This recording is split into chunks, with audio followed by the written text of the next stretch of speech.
Jilatop News।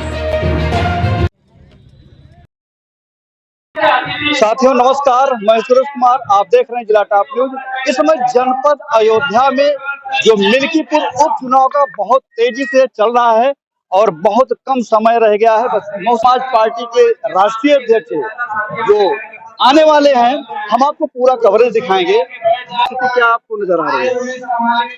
स्थिति यहाँ की जो बहुजन समाज के लोग हैं वो जग चुके हैं और समाज जो है मिशन मोमेंट की तरफ भाग रहा है, क्योंकि बहुजन समाज पार्टी का जो मिशन था वो कारवां रुक सा गया। तो हमारे बहुत सारे जितने भी वोटर हैं वो समझदार हो गए हैं, वो आजाद समाज पार्टी की तरफ उनका झुकाव है, वोट करेंगे, वो चुनाव संकेत लेकर। जी, अब की बार जो है बसपा यहाँ से चुनाव नहीं लड़ रही है। जी जी, आपका कहने का मतलब यह है अगर बसपा चुनाव नहीं लड़ रही है? नहीं, उसका वो कहने का मतलब नहीं है हमारा कहने का मतलब ये है कि बहुजन समाज पार्टी में जो है समझ लीजिए बहन कुमारी मायावती जी कई बार मुख्यमंत्री रही, लेकिन किन्हीं कारणवश जो है अब एक सीट भी नहीं निकल पा रही है। तो हमारे बहुजन समाज के जितने वोटर हैं वो मिशनरी वोटर थे, मिशन मोमेंट को लेकर जो है बहुजन समाज पार्टी सपोर्ट करते थे। लेकिन आज मिशन मोमेंट हमारा रुक सा गया, इस वजह से भाई चंद्रशेखर आजाद रावण उस मिशन मोमेंट को, माननीय कांशीराम साहब के मिशन मोमेंट को आगे बढ़ा रहे हैं,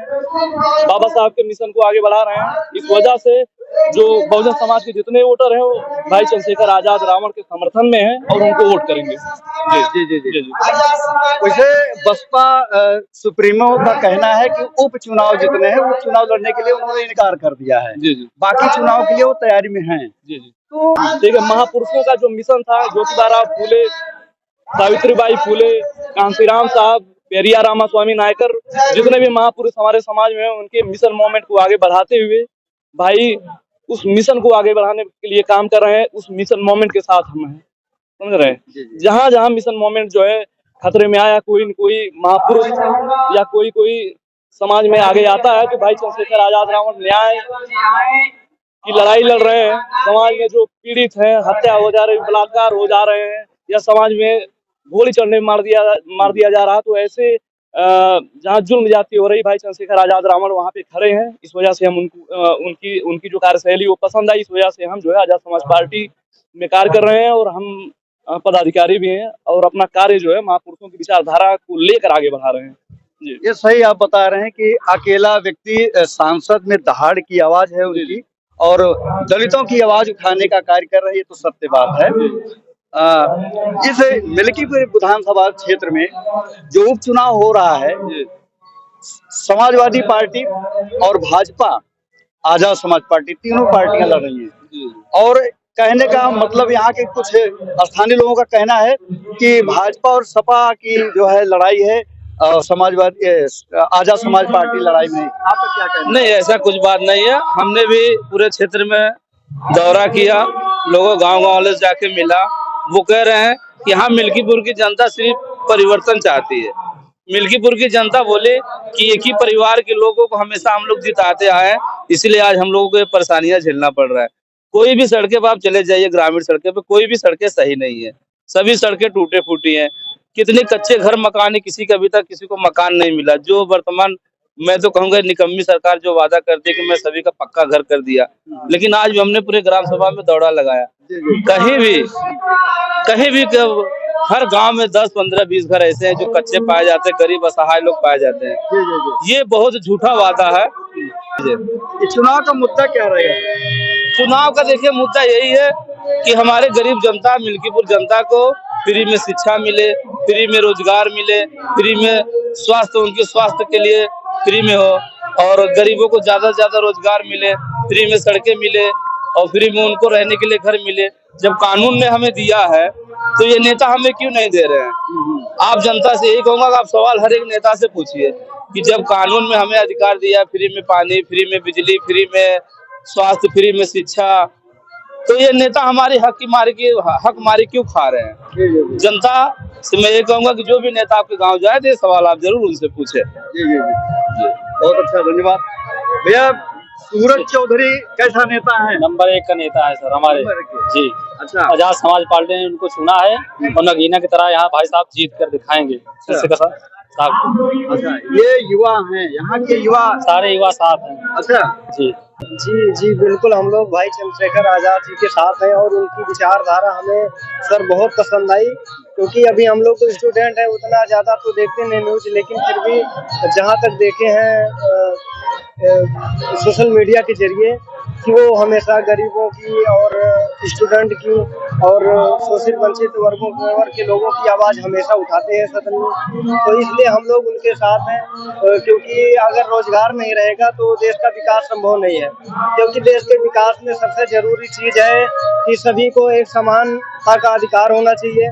सभी लोग साथ में चलेंगे और अच्छी शिक्षा होगी, अच्छी चिकित्सा होगी, तभी देश का विकास संभव है। और हम भाई चंद्रशेखर आज़ाद जी सबको एक साथ लेकर चलने का काम कर रहे हैं, इसलिए हम जितने भी युवा हैं हम लोग उनके साथ में हैं, उनके समर्थन में हैं और हमेशा समर्थन करते रहेंगे। जी जी जी सर, बहुत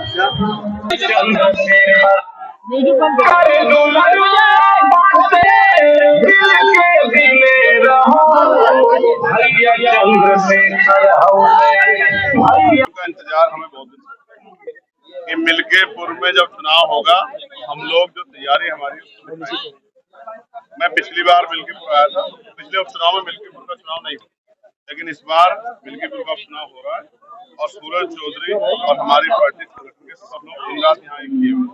इस बार अमीरों का मुकाबला गरीबों से, तो गरीबों को तय करना है कि उनको अपना नेता कौन चाहिए। यहाँ तो बहुत सारे लोगों को पहले पहले मौका मिल चुका, लेकिन मुझे बड़े दुख के साथ कहना पड़ेगा अभी भी इस विधानसभा में 60% मतदान करते हैं।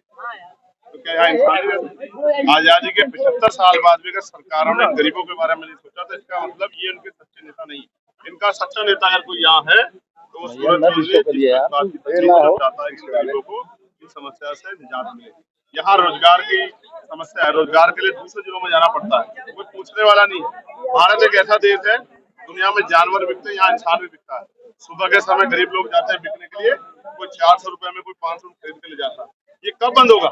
कब इस देश में जो आर्थिक गैर बराबरी है कब खत्म होगी? 10% लोग 72% साधनों पे क्यों भाई कब्जा करके बैठे और 90% लोग जो हैं वो 28% साधनों से अपना गुजर बसर कर रहे हैं। ये कब बंद होगा? इसके लिए इच्छा शक्ति की जरूरत है। जैसे मैंने कहा था कि 6 महीने में रेत पे शहर बना दिया सरकार ने और उसका बड़ा वो भी किया, लेकिन आज क्या हुआ? आज क्या बड़े दुख के साथ कहना पड़ेगा, ये राजनीति से अलग है कि अगर आपका प्रबंधन अच्छा होता तो महामंडलेश्वर को आंसू नहीं बहाने पड़ते। आज उन्होंने न निकम्मा कहा सरकार को, इसलिए निकम्मा कहा क्योंकि आपने आस्था का इवेंट बना दिया। आपके पास जो है पर्याप्त जो है व्यवस्था नहीं थी। आप जो है वीआईपी कल्चर को वहाँ बढ़ावा दे रहे थे। आज कितने लोग जो हैं अपने परिवार से अलग हो गए, कितने लोग घायल हैं, कोई पूछने वाला अस्पतालों में बेड नहीं है। इस बात को मैं बहुत दिनों से कह रहा था, लेकिन सरकार सुनना नहीं चाहती है।